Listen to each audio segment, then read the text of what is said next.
What if Qatar had the best youth setup in world football? That's what we'll be looking at in today's experiment. We're going to imagine a world where Qatar use the momentum of their World Cup to drive all the money and the funds into the youth developments of the Qatari leagues to see just how many good Qatari youngsters we can get. We're going to advance 20 years into the future to see if we can improve on the 50th place rank that Qatar currently have. We've gone ahead and added the Qatari Stars League to be a playable league, and from there I've given all 12 of these clubs the best youth recruitment, junior coaching, youth academy facilities, all of that stuff, as well as going behind the scenes in the in-game editor. In there I gave Qatar the same youth rating and the same game importance that Brazil have, and it's one of the reasons why Brazil produce so many youngsters in FM, and we'll hope we can play nearly as well as that Brazil team in 20 years, but I think it might be slightly unlikely. As well as improving all of the club's infrastructure and facilities, I've also gone ahead and added an extra zero into all of their finances, so everyone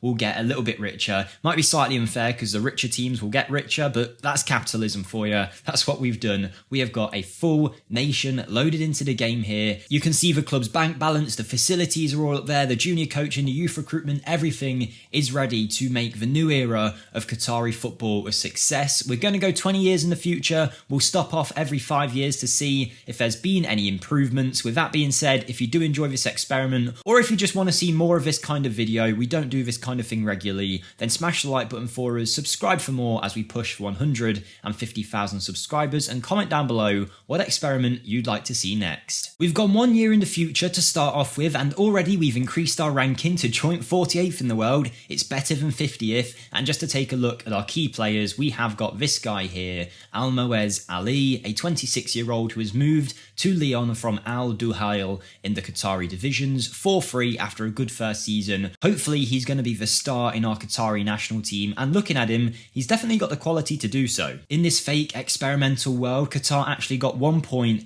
in their World Cup group. They lost to Ecuador 3-0 but drew to Senegal, only to lose to Netherlands. They bowed out, but since then we've been winning a few matches in the Asian groups, and we've now got the World Cup qualifiers coming up in the hopes that we can make another World Cup, which will be great, of course. In terms of the national team, our youngest player is Mohamed Wad. Everyone is 23 or older, so none of our regen players have came through just yet. But if we check out the Qatari under-20s team, we can see some of the regen players that we've had come through. Here's our first one, Adel Saeed. Hopefully he can grow into something, but let's do our real big time jump now, 5 years into the future, to see how we're getting on. It's now 2028. There's a new manager behind our Qatari team. It's Hervé Renard. He won the African Cup of Nations in 2015 with the Ivory Coast. We'll be hoping he can give this Qatari team some of that spirit, but we have a new key player, a Wonderkid that has developed over the years for us. It is Khalifa Mahmoud, who plays for Al Sadd, one of the teams in the Qatari Stars League. Now, he's a brilliant finisher, very good physically, already a key player at the age of 19. We've really got to hope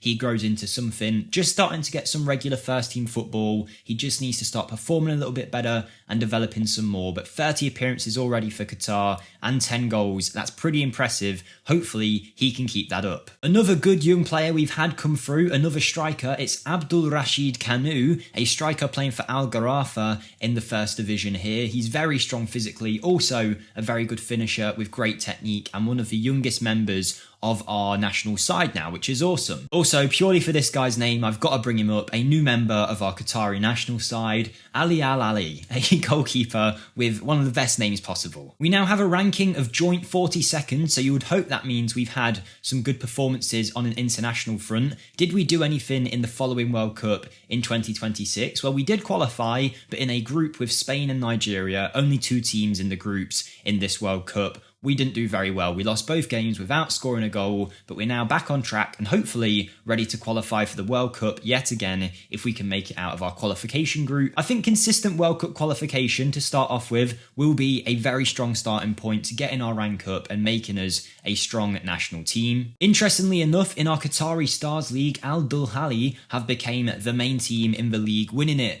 over the last few years. They've already brought in some very strong names. Tete is here, the Brazilian winger. Former Wonderkid Matthias Arezzo also finds himself in the Qatari divisions now. And just looking at this team actually, they've got Moise Keane in there, Dominic Yankov, they've got Amar Dedic, Malang Sarr, Goncalo Guedes, Fabian, Zambo Anguissa, this is a really, really stacked team. Fair play to Al Dalal, and you can see why they are running the league here. But so far, there has been some progress. We just like to see it go a little bit further with our Qatari national side. Also, I'm not stupid. I know this isn't realistic, but it's just a fun experiment to see what could happen if Qatar made the right decisions following the World Cup. But anyway, from here, we're now going to simulate another 5 years on, and then we'll be halfway through. And I'm hoping for 25th in the world would be good. Or maybe just be one of the top Asian teams in the world. It will be tough, but we can definitely give it a go. We've jumped all the way now to 2034. We've still got Hervé Renard in charge of the national team, and we've made it all the way to 36th in the world rankings, which is pretty good. We've got lots of very strong teams ahead of us. We've got teams behind us like Ukraine, Japan, Egypt, Ireland, the Czech Republic, Canada, Wales. This is definitely what we're looking for, but we want to keep progressing up as much as we can. The Asian teams in front of us currently are South Korea and Australia, so we want to try and get above them. But so far, so good for Qatar. It seems like we're making good progress, and this is what we want to see. We've got 2 new gen players here. One is our key player, and one is our vice captain, who's a world-class goalkeeper at 26 years of age. Let's go check them out. Here we go. Khalifa Mahmoud is the striker playing for Liverpool. Okay, so he went from Al Sadd after a couple of seasons developing there, moved to Napoli and did well, and then got a move to Liverpool, where he's been exceptional so far.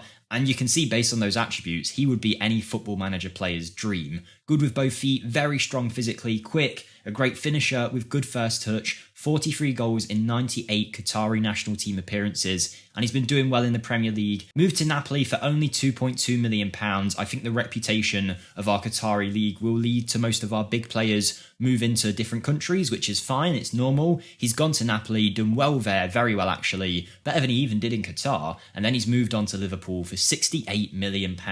What a signing, what a player, and hopefully he can be the one that drags our national team forward. But in terms of having a strong player at one end of a pitch, we've got exactly the same at the other. Ahmad Saleh is a world-class goalkeeper who's only 26 years of age with 101 international caps already. He came out of Al Ahly and then went on to Pumas and Cruz Azul before going to Dortmund, so he took the Mexican tour, and he is a phenomenal goalkeeper. He left the Qatari divisions for free, then a 9 million move, then 22.5, and this guy is hopefully now going to tear Germany up. We have won another Asian Cup, so we've actually added some silverware to where we were initially, which is great to see. And the majority of our squad are now regen players, which is great, but there's some older names, and something I wanted to point out here. Tete, who was in the Qatari leagues, if you remember, now plays for Augsburg, but he was here that long that we were able to nationalise him, and it seems like they've used him in the national team, which is awesome that we're getting some of these kind of players. We had the Brazilian playing for our side, but yes, plenty of great talent here now. What a player this guy's became as well. Abdul Rashid Kanu is giving our striker that we looked at earlier very, very strong competition, banging in goals for Roma. He's been phenomenal since moving over there and is, you know, Roma's main striker now, which is awesome.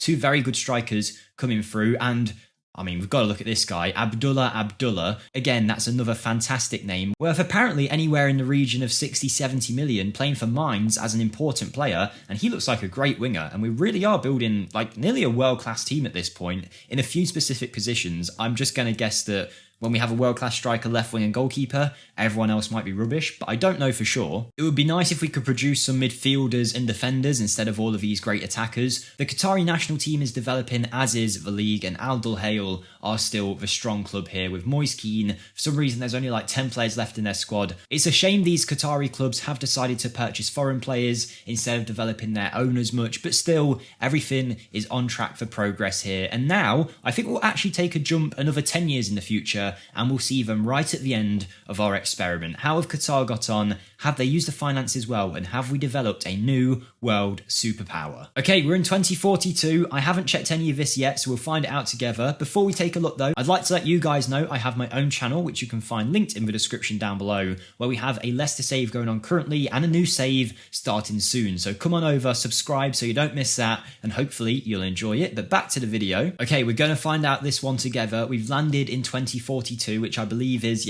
20 years from where we started. I'm going to search up Qatar and we'll see how they've got on. They're in the Asian Cup apparently.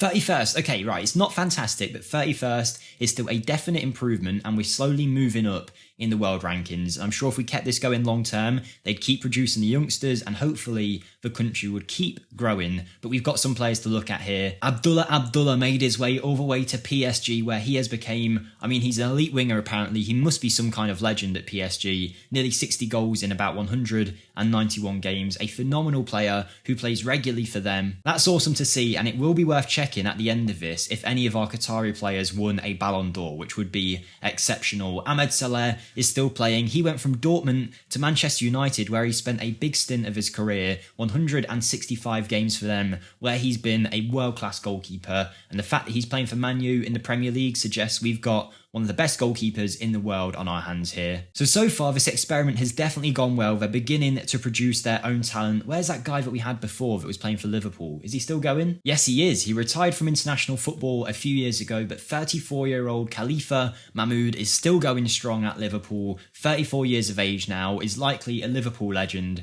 having spent that many years there, and is still scoring goals for the club. So fair play to him. It looks like we've produced a whole generation here of Qatari stars. At one point, apparently our world ranking went all the way to 26. It's been declining recently. As you can see, it goes all over the place depending on how you perform in, say, a World Cup that's just came around, so it can be quite volatile, but overall, it's definite progress, right, from when we took over. As we are exactly 20 years on, there's a World Cup that's just gone by, where we actually won a game against the Congo, and then lost to Portugal 5-0, but it did mean we actually made a knockout round in the World Cup, where we did lose to Colombia in extra time 3-2, but we did our best, and I think this is definite progress for the nation, and I'm sure it would continue long on from here. We beat Panama 4-0 in the World Cup a few years ago and nearly knocked out Mexico in a knockouts, but lost in a penalty shootout. Ranking wise, we're doing okay. There's now another Asian club on top of us. We've got Australia, Saudi Arabia are now up there, and still South Korea as well. I'd like to think the longer we kept this going, the more that things would improve, but it does look like we've had a lot of progress, and we've got the next generation coming through. This guy's in the first team of the national team already, an excellent passer. We've also got a left back coming through. We could have used this kind of range of player before.